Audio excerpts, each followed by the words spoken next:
Hello. Welcome to 3D Printing News Unpeeled, live with your Peels, courtesy of 3dprint.com. So our first news item of the day is maybe something that is in and of itself maybe not as noteworthy, but it's just a general trend that bears mentioning. So this is the BofA, as a company has released its 3D Print Pro HT, a new 3D Print Pro 4. BofA makes filters that act as they remove all of the fumes and particles and noxious particles and filaments and all these other flying around things that you have inside your 3D printer or inside your material extrusion printer in particular, but it could also be for other 3D printers as well. These devices that BofA makes, do two things. They make it safer to be around that 3D printer, and they also condition the environment inside the 3D printer to be more constant.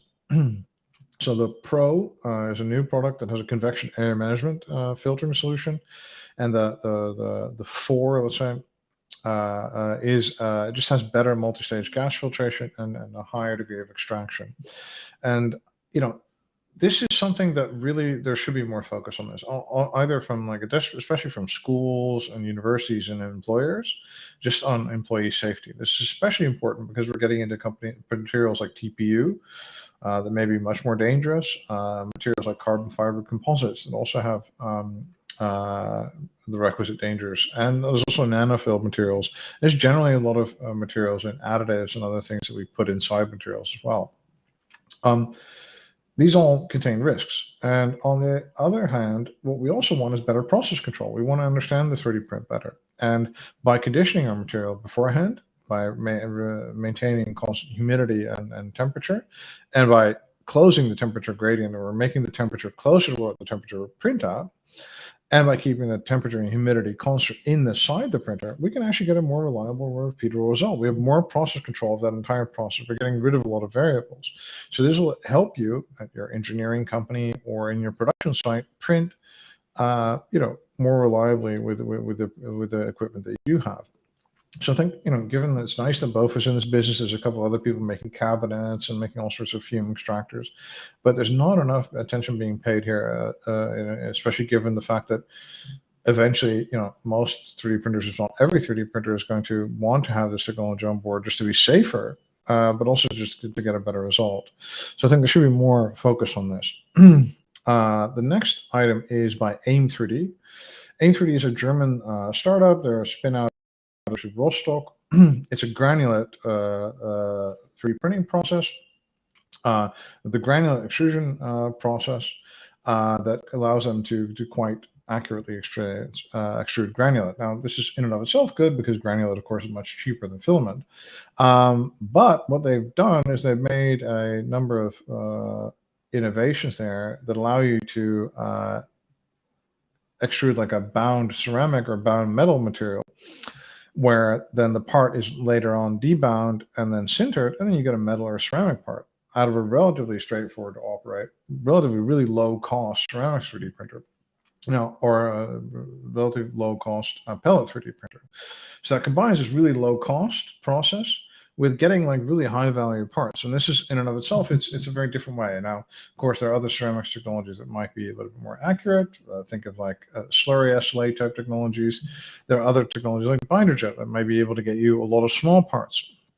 But AIM3D really could get us relatively inexpensive, relatively large parts in a particular new way. And I think also of operating, let's say we're trying to operate on board of a ship or in the middle of nowhere somewhere, this kind of a process with these pellets, extruding these pellets and then obtaining the part through debinding and sintering may very well be safer than, for example, using powder. So that's in and of itself, AIM3D's got a lot going for it, but it's got this little exotic technology compared to what a lot of other people are doing. So it's always a bit difficult being that one, it's like ceramics, but different kind of player in the market. And now they've got something that may be able to close the gap for them, or at least it may be able to give them some very interesting results. So what they've done is something I think a lot of people, if you haven't heard of this yet, you're going to end up smacking your forehead to your desk on this one. because they've come up with this thing called Voxel Fill, and that's literally what it does. And I'll show you the next illustration. And this is like Voxel Fill is, you've probably heard already. What they're doing essentially is that they're making they're doing the outside of the component, right? The outside contour, they're printing it.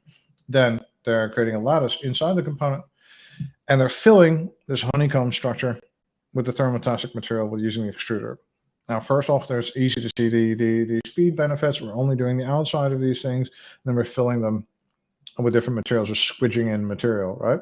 Think also of doing this with a different extruder, right? Maybe even a faster one, or maybe even one that's more optimized to this, but just generally this is fast. Now, what they're also doing is they're not filling all these things with the same amount of material, but they're varying it to get better characteristics, right? To get a better strength and elasticity. Now, it's obvious as well that going forward, you can, of course, fill this material with different compounds or different polymers, or different temperatures of polymer and all sorts of things. So what this does is take this Gershenfeld kind of voxel manufacturing idea, kind of making it a abstract, make it kind of more crude process, but it'll give us a lot of the same advantage, where we're able to kind of print a lot of different properties and define these properties in a very, very localized way. In this case, using really low cost pellet extrusion.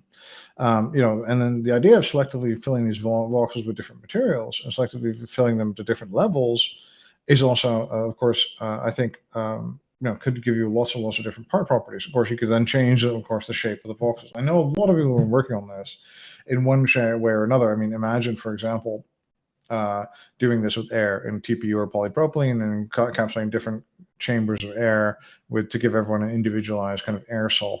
That in and of itself is something that is pretty darn obvious, I would think. But imagine just doing this with a regular kind of filament-based printer. You could also do this. So it's one of these things where everybody's been tantalizing close to, and they've brought it to market with their own technology in mind. So I think kudos for them for doing that, and and shame on everyone else for not doing this earlier or bringing this out earlier.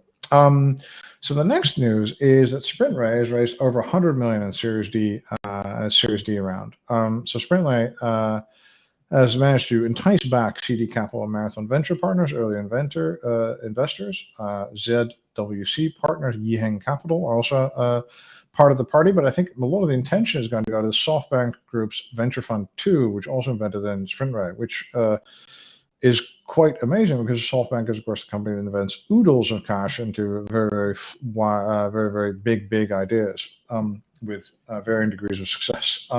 But still, is a very, very prestigious investor, a very, very credible investor to some degree, and a very, very cash-rich investor as well to have on board.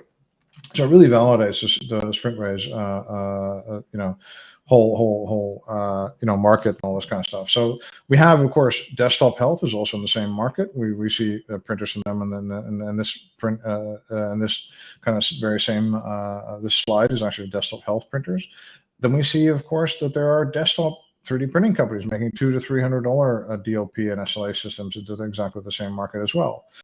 And furthermore, we see that there are companies like Star 3D who are making like a chairside dental solution for China, right?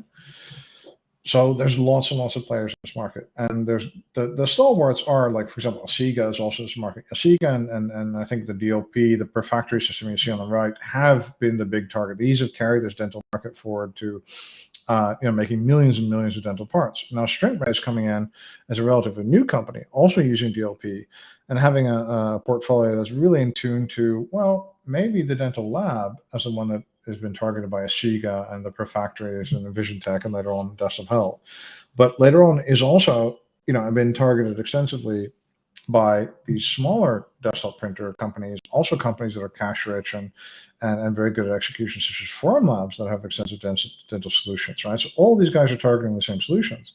But what Sprintray says it's doing is targeting the individual dental office.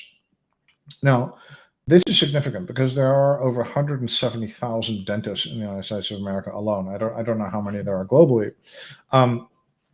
Now, the idea is that we may see a company like Sprintray, especially with the money they have, winning the battle for the individual dental lab, or maybe even going to it for chairside dental and winning the battle for every major dentist office. And that is an immense number. That's an immensely big opportunity for all these players involved.